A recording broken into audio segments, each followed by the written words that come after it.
Шум рабочих инструментов здесь не затихает даже ночью. Строители вовсю спешат завершить последний пласт работ. Для упразднения трехсменок в школах еще с прошлого года в республике начато активное строительство и запуск новых образовательных учреждений. Уже к 1 сентября дополнительно к функционирующим в республике открыли 8 школ, а до конца года планируется завершить строительство еще 22. Кадиюртовская школа – одна из них. Сдать объект рабочие планируют уже к концу декабря.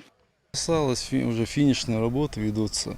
3 корпуса уже завершены работы. Вот остался один корпус, состоит из 4 корпусов школы. Помимо строящейся в селе ведут образовательную деятельность еще 3 школы. Между тем, новая должна позволить значительно снять с них нагрузку. Многие учреждения общего образования работают в 3 смены, поэтому задача руководства – создать дополнительные учебные места.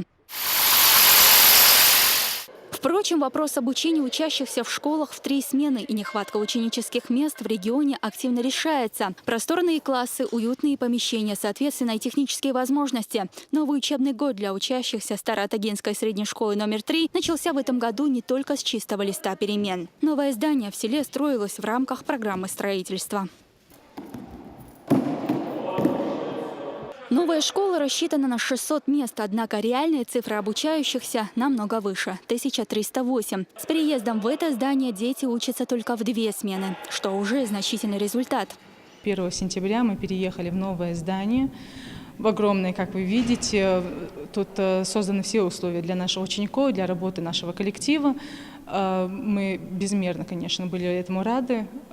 Но количество учеников у нас, конечно же, не изменилось, оно только возросло. Так, трехсменка в этом году сохранится только в 29 школах, тогда как в 2014-м эта цифра составляла 56. Кроме того, все школы оборудованы пандусами и перилами, обеспечены учебными пособиями и мебелью. Помочь решить проблемы образования призваны и специальные программы. Реализовываться они будут в 2 этапа. К 2020 году российские школьники 1-4, а также 10-11 классов должны учиться в 1 смену. Елена Халидова, Магомед Сулейманов и Ислам Цамаев.